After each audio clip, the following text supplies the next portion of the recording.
Hi everyone. For my book project, I chose to do the book Men We Reaped by Jesmyn Ward. And throughout the book, this is a memoir about Jesmyn's life. Throughout the book, she refers to herself as Mimi, so I'm going to call her Mimi from now on as well. This book kind of examines the community that Mimi and her siblings grew up in, which is Delisle, Mississippi. And the book kind of centers around how this town seems to have an epidemic of losses, and these losses being young Black men who are dying from things that kind of seem to be unrelated, such as, suicide for one, an overdose for another, a car accident for a third. But what these men all have in common is that they're all young Black men from this specific community in Mississippi. So the book kind of starts off by examining Jesmyn's life and upbringing. Her parents both grew up in fatherless homes, and Mimi's parents swore they would stay together, swore they didn't want that for their children, but inevitably Mimi's father does end up leaving their home when Mimi is fairly young, so she does grow up in a single-parent household. And it's Mimi and her three younger siblings, which are Joshua, Narissa, and Shireen.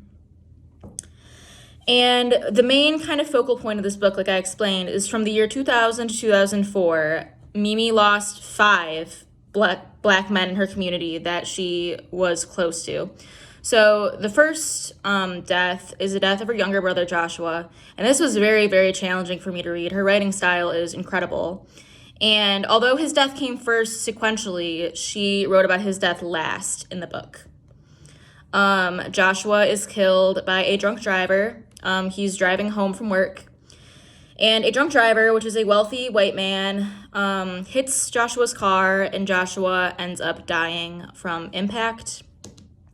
The white man who hit him only received 3 years in prison, I think, and was supposed to pay restitution fees to Mimi's family, but never did that. So basically, he got off with the whole thing unscathed. Then Ronald passed away next. He was a friend of Mimi's. He committed suicide. Then CJ was after that. He was Shireen's boyfriend, so Mimi's youngest sister. Her boyfriend was killed in a car accident. Then Demond was next. He was shot in his front yard. And then the last, in 2004, was Roger, who ended up overdosing on drugs. So these all happened in the span of 4 years, which is obviously very traumatizing for Mimi. And she talks repeatedly throughout the book how whenever her phone rings, it gives her an instant kind of zing of anxiety because she's afraid that someone else important in her life has passed away. So this book also kind of examines her upbringing as the oldest daughter because, like I said, she grew up in a single-parent home. So Mimi's mother often relied on Mimi to get the kids to school, to get the kids ready, to kind of run the household while her mother was at work. So this is a fantastic read, by the way, and I would recommend it to anyone who kind of wants to know more about this topic. But some strengths that Mimi possesses is she is very well educated. Throughout the book, she talks about how she really likes school and identifies with school and does really well in her classes for the most part. Then she goes on to receive higher education in college as well, in which she also excels. She actually ended up going to the University of Michigan, which I thought was pretty interesting because this all took place in Mississippi, as I said. But she ended up moving back to Mississippi eventually because she still felt homesick for her community. So she's very well educated. And with that, she's also very self-aware throughout this book. I remember when she was talking about her education, she talked about how her deceased brother Joshua, when he was in school, teachers didn't even try with him because he was a young Black man. He was smart, but he was never given the time and attention to really be able to succeed in school. So he ended up inevitably dropping out in the 9th grade because teachers never really gave him the time of day when he had a question or when he needed help with something. And she was able to pick up on that from a very young age, a kind of institutionalized racism, whereas his white counterparts in classes would receive that help, would receive that attention. So she's very self-aware, which I think is a major strength. Another strength she has is that she has the support of her family. So throughout the book, she mentions how her entire family is very close. This includes extended family who also is in that area. And although her father ends up leaving the home, they do remain fairly close. She doesn't see him a lot. He ended up moving to New Orleans eventually, so obviously a little further away from their home in Mississippi. But they do remain close, and throughout the book, she talks about how she would go over there sometimes. He would help her with like an oil change on her car, for instance. She's always been very close to all of her siblings. Joshua, Nerissa, and Shireen. She described them as best friends throughout the book. So she has the support of her family throughout her entire life. Even when she moves off to University of Michigan, she moved back because she missed that support. I think one of the obvious challenges throughout this book is the deep, deep racism that Mimi and her family experience while living in the Deep South. Although she mentions in her book, there's a statistic like, I think 40% of Mississippi's population is Black, there's still deeply racist stuff going on down there. She recounts a time, several times throughout the book, in high school where people would just call her racial slurs to her face. Teachers would hear and they would do nothing. Or a time where her and her family went to the beach and these white people with Confederate flags were harassing her family, so they ended up just leaving because it was easier to do that, and they felt that no one would listen to them anyway if they were to complain. Another obvious challenge throughout the book is that Mimi and her family experienced 5 deaths in the span of 4 years, which obviously takes a very deep and terrible mental toll. She talks about how this made her mental health kind of spiral after each death. And like I said, how she is anxious to answer the phone because she's afraid that it'll be another one of her family members calling to say that someone else has died. And I think another challenge that I might face if I were working with Mimi as a client is that I would just need to really improve upon my cultural awareness. Although me and Mimi have some common ground, such as the fact that we're both oldest daughters, I obviously can't relate to her experience as a Black woman in the South, and I can't relate to all the deaths that she's had and just the general upbringing that she received growing up in a poor community in Mississippi. So something I would really need to improve upon, and a challenge that I would face, is kind of increasing my cultural awareness for a client like Mimi. And I think an assessment that I would use to kind of approach a client like Mimi is something very strengths-based. Throughout the entire book, she talks about how she struggles with very low self-esteem. She always felt that she was too skinny, too ugly, her hair was too frizzy, and she also had a condition at birth. I forgot exactly what it was, but it caused her to have like these big scars all over her body. She's very insecure about that too. So I think the assessment and the approach that I would use with a client like Mimi is something very strengths-based, just so she can see all the great things about her and so that she can kind of build her confidence.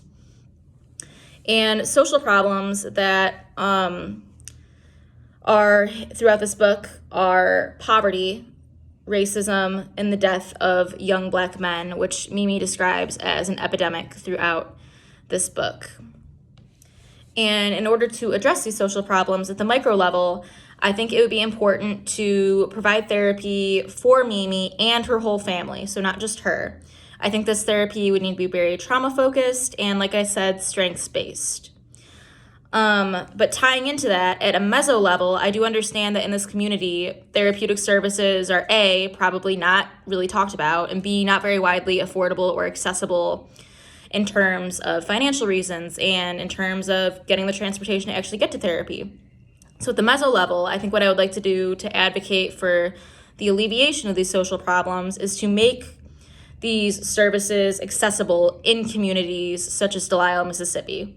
And I'm not talking about just therapeutic services. I think also services for substance abuse, maybe education on suicidal ideation, education on mental illnesses, and then therapy if that person so chooses, just making this more talked about and making this more accessible in these communities. And at the macro level, I would like to advocate for a more racially just justice system. Because as I talked about, when Mimi's brother Joshua died, it was a white man that killed him. The white man was driving belligerently drunk. I think he didn't even remember the accident, if what I'm remembering is correct from the book. And I would like, and if it were a Black man, the situation would have been different. Maybe if Mississippi does a death penalty, maybe he would have received the death penalty. But no, this white man did 3 years in prison and paid no restitution fees, even though he was supposed to. So I'd like to advocate for a more fair justice system and more, I guess, equal treatment based on these types of crimes. Because a really shocking statistic that Mimi shared in her book is that in Mississippi, 1 out of every 20 men living in Mississippi is a part of the Mississippi Department of Corrections, like meaning that they're a parolee, probationer, prisoner. And, the white population involved in the justice system is very low in Mississippi, even though you know that they're doing the same things. So I guess I would like to advocate for more fairness in the justice system.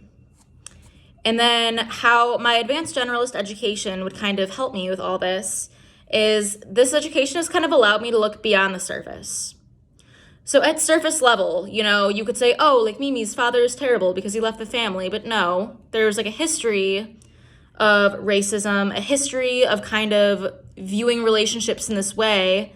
And this advanced generalist model has kind of allowed me to look beyond the surface and really explore how racism impacted these issues, how poverty has impacted these issues, how kind of viewing relationships, your parents' relationships, your grandparents' relationships, how like viewing these relationships, can impact the choices that you make.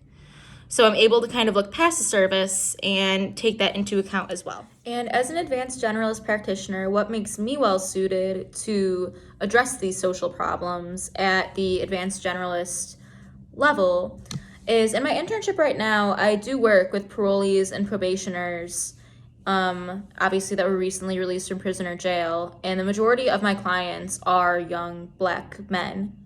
And when we talk, they tell me that they have received no kind of education on mental health, no access to services, kind of no real idea what therapy or any kind of mental health help even entails. So I can kind of see firsthand how certain communities just don't really get that attention, don't really receive that education and those services, probably because no one cares about them. So kind of seeing that, I can use that experience to kind of enable me and push me to advocate for equal services, equal access, equal education of these issues to every community. So I am very grateful for that experience, and thank you for listening.